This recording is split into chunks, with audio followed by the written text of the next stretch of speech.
Okay students, एक बार फिर मैं आपके सामने Vineet sir as account faculty this time. Already we have discuss number of things in accounts, but at we have started as fresh arrival for new batch of first year 11. तो हम लोग इसमें कुछ अलग डिस्कस करते हैं. लाइक 11th में आपने जो अकाउंटिंग पढ़ा है, अकाउंटिंग क्या होता है, बुक कीपिंग क्या होता है. Accounting is what? Accounting is recording of all transaction for the point of view of analyze profit and loss or financial position of the firm. वो accounting था. bookkeeping only shows the recording of transaction in books of account. दोनों में differentiation क्या था? मैंने एक एक elements को आपको एक्सप्लेन किया. एलिमेंट्स में आपका एसेट्स था, लायबिलिटीज था, एक्सपेंसेस था, इनकम था, कैपिटल था. ये आपको मैंने बताया. डिफरेंट कैटेगरी ऑफ एसेट्स है, डिफरेंट कैटेगरी ऑफ लायबिलिटीज है, एक्सपेंसेस की डिफरेंट कैटेगरी है, इनकम की डिफरेंट कैटेगरी. ये सब कुछ मैंने आपको एक एक करके एक्सप्लेन किया. होप सो आपको समझ में आया, अच्छा लगा. ठीक है, आज हम लोग एक और इम्पॉर्टेंट टॉपिक डिस्कस करते हैं, that is equation. Equation, it is not a mathematical equation, it is accounting equation. अभी तक इक्वेशन आपने मैथमेटिक्स से पढ़ा था. आप मैथ्स सोच रहे, मैथ्स तो लेना नहीं था, कॉमर्स लिया और यहाँ भी इक्वेशन पीछे पीछे आ गया. एकदम यहाँ भी इक्वेशन है, लेकिन यहाँ पे मैथमेटिकल इक्वेशन नहीं पढ़ना आपको. यहाँ पे कौन सा इक्वेशन पढ़ना है? अकाउंटिंग इक्वेशन आपको पढ़ना है. तो अकाउंटिंग इक्वेशन होता क्या है? Accounting equation relates to the accounting transactions. Account में जितने भी ट्रांजैक्शंस होते हैं, आपको पता है अकाउंट में जितने भी ट्रांजैक्शन होते हैं, हर ट्रांजैक्शन दो फोल्ड इफेक्ट को शो करता है. टू फोल्ड इफेक्ट का मतलब one fold shows the effect of debit and one fold effect shows the credit. तो दोनों फोल्ड जो इफेक्ट को शो करता है, उससे एनालाइज करना है कि हमारा इक्वेशन क्या होगा. अब सिंपल सी बात है, हम लोग जो भी रिकॉर्डिंग करते हैं बिजनेस के पॉइंट ऑफ व्यू से, एक सिंपल सा मैं आपको एक एग्जांपल लेके समझा रहा हूं. मैं जो भी ट्रांजैक्शन करता हूं, जो भी इवेंट करता हूं from business point of view. ठीक है, अब बिजनेस में आप कुछ कर रहे हैं, जैसे कि आप बिजनेस में एक फर्नीचर परचेज किए, तो थिंक, आप सोचिए, फर्नीचर परचेज कर रहे हैं तो आपके पास फॉर एग्जांपल 1 लाख का आपने फर्नीचर परचेज कर, 1 लाख रुपया कैश आपके पास गया. Cash is what? Assets. Assets जा रहा है, एट सेम टाइम 1 लाख रुपए का एसेट्स आ भी तो रहा है, फर्नीचर आया भी तो आपके पास. तो अगेन जितना गया उतना वैल्यू का आप रिसीव कर लिए बेनिफिट. तो अगेन इट मींस दोनों बराबर हो गया. व्हाटएवर इज गोइंग अमाउंट, उतने अमाउंट का आपके पास आपका शो करेगा. तो आपका क्या होगा? दोनों क्या होगा? बराबर होगा. तो that is the show off effect. वो आपका क्या होगा? इफेक्ट को शो करेगा. ठीक है, मतलब इट मींस कि आपका जितना वैल्यू का जा रहा है उतने वैल्यू का क्या और आपके पास आ रहा है. ठीक है, अब अगेन आपने बैंक से लोन लिया.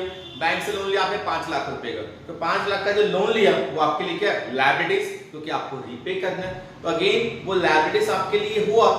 अगेन वो लायबिलिटीज जो आपके पास है, आपके पास कैश आएगा ना. बैंक से लोन लेंगे तो बैंक आपको क्या देगा? कैश देगा. तो एक तरफ कैश आपके पास आ रहा है, एक तरफ लायबिलिटीज भी तो क्रिएट हो रही है, क्योंकि वो लायबिलिटीज आपको पे तो करना है.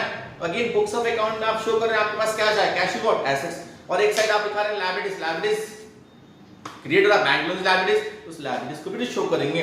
It means whatever transaction is occurred in business, every transaction has to aspect, one is debit and one is credit. एक एस्पेक्ट से हो सकता है कुछ बढ़ रहा है और दूसरे एस्पेक्ट से हो सकता है कुछ घट रहा है. क्लियर है? तो अगेन उस एस्पेक्ट को शो करना और उसी एस्पेक्ट को यूज करके हम लोग अकाउंटिंग इक्वेशन को क्रिएट करते हैं और अकाउंटिंग इक्वेशन को शो करते हैं.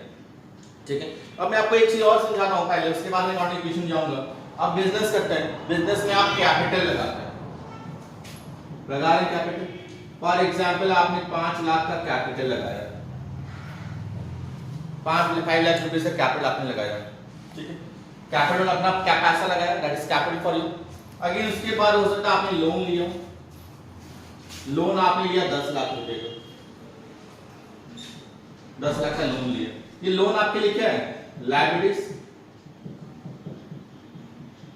लायबिलिटीज है ना. अभी जो पैसा 5 लाख लगा रहे हैं, 10 लाख का लोन आप लिए रहे बिजनेस में, ये पैसा आपके पास बिजनेस के लिए आप एफर्ट कर रहे हैं. ये पैसा जो आपके पास बिजनेस में होगा वो किस फॉर्म में होगा? वो एसेट्स के फॉर्म में होगा. किस फॉर्म में होगा? एसेट्स. क्योंकि जो पैसा लगा रहे हैं कैपिटल, कैश लगा रहे हैं, हो सकता है कैश के फॉर्म में लगा रहे हैं. बैंक से लोन लेंगे, बैंक लोन भी आपको क्या देगा? कैश देगा. ये दोनों आपके लिए क्या है, एसेट्स है। समझ रहे हो? इट मीन जितना पैसा बिजनेस में लग रहा है और जितना आप लोन ले रहे हैं वो किस फॉर्म में आ रहा है, कैश के फॉर्म में। या फिर अगर कैश आपने लिया, हो सकता है इस कैश से आपने फर्नीचर परचेज कर लिया, बिल्डिंग परचेज कर लिया, लैंड परचेज कर लिया, गुड्स परचेज कर लिया, परचेज कर रहे हैं, तो जो भी आ रहा है वो भी एसेट्स आपके लिए। इट मींस वो पैसा आपके पास बिजनेस में ही है ना, किस फॉर्म में, किसी और रूप में आपने उसको कन्वर्ट कर लिया नहीं। जैसे आपका घर में पड़ा 5 लाख, उसका आपको गोल्ड परचेज कर लिया, गोल्ड का 5 लाख आया ना, तो आपके पास गोल्ड के 5 लाख है, कल आप गोल्ड को बेचेंगे ना, आपके पास वापस कैश कन्वर्ट होगा ना। जस्ट लाइक दैट, अगर बिजनेस में आपने कैपिटल लगाया, लोन लिया 10 लाख, आपके पास 15 लाख है, लेकिन किस फॉर्म में, कैश के फॉर्म में, या फिर फर्नीचर के फॉर्म में, या बिल्डिंग के फॉर्म में, या लैंड के फॉर्म में, या गुड्स के फॉर्म में, वो सब आपके लिए क्या है, एसेट्स है। इसी से अकाउंटिंग इक्वेशन क्रिएट होता है, वो क्या है, capital plus liabilities equal to what, assets। Business में capital plus liabilities equal to क्या होता है, एसेट्स को शो करता है। समझने बात, तो जितना कैपिटल लगाया, कितना लगाया, 5 लाख, जैसे मैंने बताया आपको। लायबिलिटीज मतलब बैंक लोन कितना लिया आपने, 10 लाख लिया, 10 लाख का बैंक लोन, ये किस फॉर्म में, कैश फॉर्म में, कैश एसेट्स है। इट मींस 15 लाख रुपया आपके पास एसेट्स होगा, या कैश या फर्नीचर या बिल्डिंग या लैंड कुछ भी हो, वो एसेट्स के फॉर्म में आपके पास होगा। समझ रहे हैं बात, कैसे मैं क्रिएट कर रहा हूं, that is the accounting equation. और ये अकाउंटिंग इक्वेशन बनाया यहां पे आप देख सकते हैं, assets equal to capital, capital बराबर होगा, हमेशा बराबर होगा, ठीक है। एक एक रुपए का जो हिसाब होगा वो हमेशा अकाउंटिंग इक्वेशन में इक्वलाइजेशन को शो करेगा। क्लियर ना। अब मैं आपको एक चीज बता दूं, यहां पे मैंने लिखा है every business transaction has two fold effect. Two fold effect मतलब दो aspect, two fold effect, debit and credit.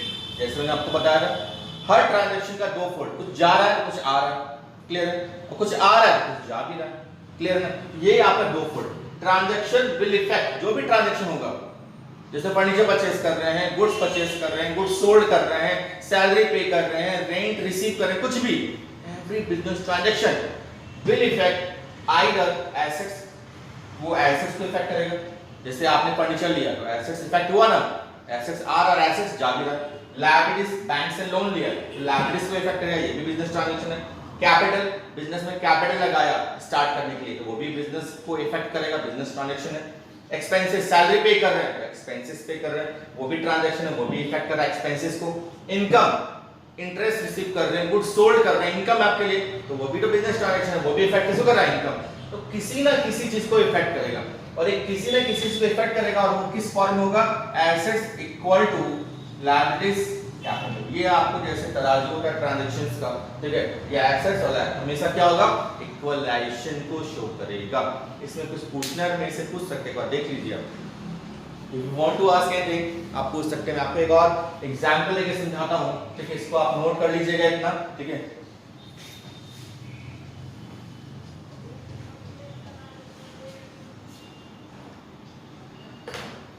अब जैसे कि मैं आपको बता रहा था, आपने बिजनेस स्टार्ट किया,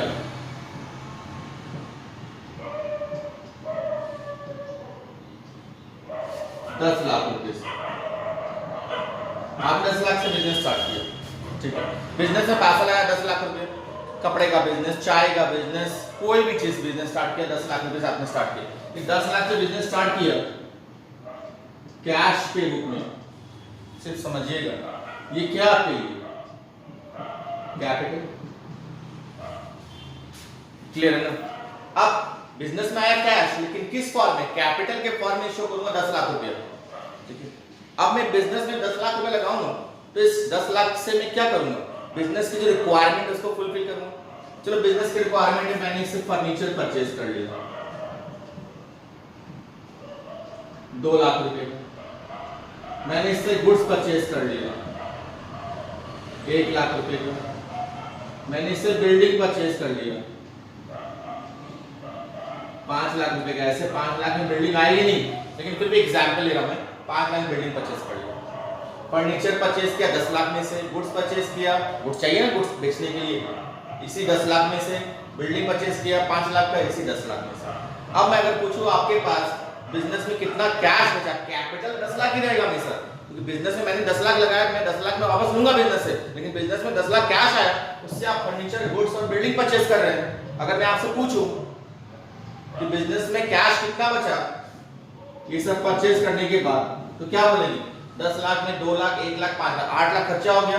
इट मींस आपके पास 2 लाख का कैश बचा हुआ है। ये सब जो है आपके लिए बिजनेस में क्या है? एसेट्स। वो क्या है? एसेट्स। समझ रहे बात? क्या है बिजनेस में? एसेट्स। अब इसको हम लोग कैसे शो करेंगे इक्वेशन में, वो मैं आपको बताता हूं। इक्वेशन में कैसे इसको शो करेंगे हम लोग। तो इक्वेशन मेरा क्या था? इक्वेशन था मेरा assets equal to capital plus liabilities. ये ना इक्वेशन है मेरा। इस इक्वेशन मैंने पहले पुट कर दिया, ये कंट्रीब्यूशन। अब इसमें देखना आपके पास एसेट्स कौन कौन सा है, तो एक एक करके एसेट्स का नाम लिख दूंगा। Furniture plus goods plus building plus cash equal to capital को हम लोग कैपिटल लिखते हैं और लायबिलिटीज कुछ भी नहीं है। लायबिलिटीज तो कुछ भी नहीं, बैंक लोन वगैरह लिया नहीं, यहाँ पे जीरो। अगर कोई एलिमेंट नहीं है तो उसको जीरो रिप्रेजेंट करेंगे, शो करेगा कि लायबिलिटीज कुछ भी नहीं। क्लियर है? उसको डैश में छोड़ेंगे। फर्नीचर कितने का है? वैल्यू पुट कर दिया, अब अमाउंट पुट कीजिए। फर्नीचर कितने का? 2 लाख। गुड्स कितने का? 1 लाख। बिल्डिंग कितने का? 5 लाख। कैश कितना है? 2 लाख। कैपिटल कितना? 10 लाख। और ये कितना? 0। कोई दिक्कत इसमें? इस तरह से शो करेंगे। आप शो कर रहा है कि आपके पास एसेट्स में फर्नीचर है, गुड्स है, बिल्डिंग है, कैश है। फर्नीचर कितने का? 2 लाख। गुड्स कितने का? 1 लाख। बिल्डिंग कितने का? 5 लाख। कैश कितने का? 2 लाख। कैपिटल कितने? 10 लाख। लायबिलिटीज कुछ नहीं। इस तरह से हम लोग शो करते हैं। और आपसे टोटल पूछना है कितना है, तो ये आपका 10 लाख और ये भी आपका कितना? 10 लाख। अगर टोटल पूछा जाए तो टोटल कितना हो गया? 10 lakh. That is equal to assets equal to capital plus liabilities. समझ में आया? ये आपका अकाउंटिंग इक्वेशन को रिलेट करता है। अगर इसमें कुछ पूछना है आप मेरे से पूछ सकते हैं। Thank you.